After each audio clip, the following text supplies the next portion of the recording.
Hi there, Alan Matthews here from Classical Guitar Shed. In this video, we will be looking at how to play 3 against 4 or 4 against 3 on the classical guitar. This is a polyrhythm. We'll find it in music, and how do we do it? You'll learn the exact way to do it, the precise way to do it, and then also kind of a quick and down and dirty cheat way of getting the rhythm correct as well. So if you enjoy it, please subscribe to this channel, and you can do another video sometime. All right, let's jump in. Well, in a piece of music, we'll have something like this. There'll be 3 on the top and 4 on the bottom, or vice versa, depending on the piece. But the way that we deal with them is the exact same. So each of these says the same thing. These are all 3 the same rhythm, just in different note values. This is long notes, shorter notes, shortest notes. And it could be also, you could keep going down to even smaller. But the basic issue is the same, which is you have 4 notes happening in the exact same amount of time as these other 3 notes are happening. So they all need to line up perfectly, and that's what we'll be doing. The quick way to do this is use the phrase, pass the apple butter.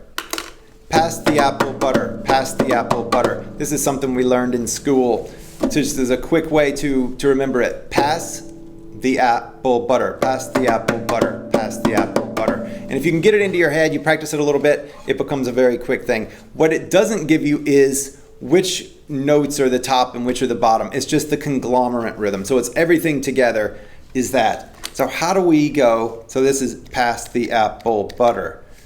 Pass the apple butter is how that is. So how then do we do this with any sort of real precision?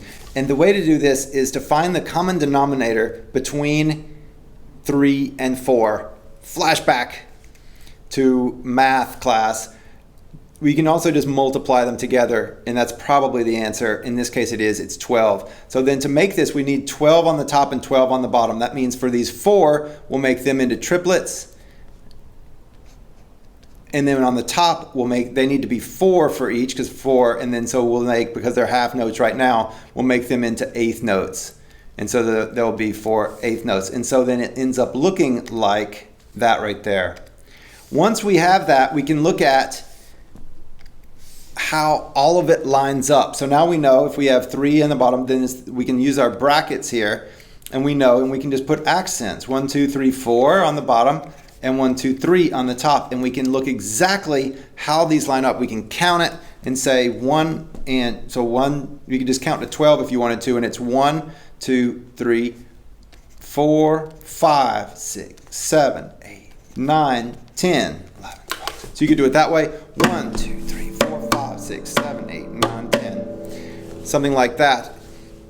Or you can count it in triplets. Triplet, triplet, triplet, triplet. So triplet, triplet, triplet, triplet, triplet, triplet, triplet, triplet, triplet, triplet, triplet, triplet, triplet, triplet, triplet. You can play it that way, or you can have 1 and 2 and 3 and 4 and 5 and 6 in to get all the way to 6. So however you would like to count it, that matters less than the fact that there is this underlying and then there is a spot where each note goes, and you can line that up, and in your mind you can figure out exactly, or on the paper, you can figure out exactly where each note goes and stick it there.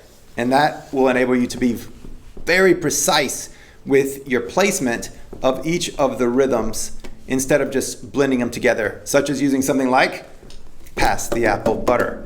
If you rehearse it, you can get it fairly accurate, but if you don't have it, don't have this word, then it might be a little bit wishy-washy. You won't know exactly where things go. So this is a technique where you can really figure out the right way to do it. All right, hope this helps in your polyrhythm playing, in your 3 against 4, 4 against 3 playing. If you have enjoyed this, please hit the button below and subscribe. And thank you so much for watching. Talk soon. Bye-bye.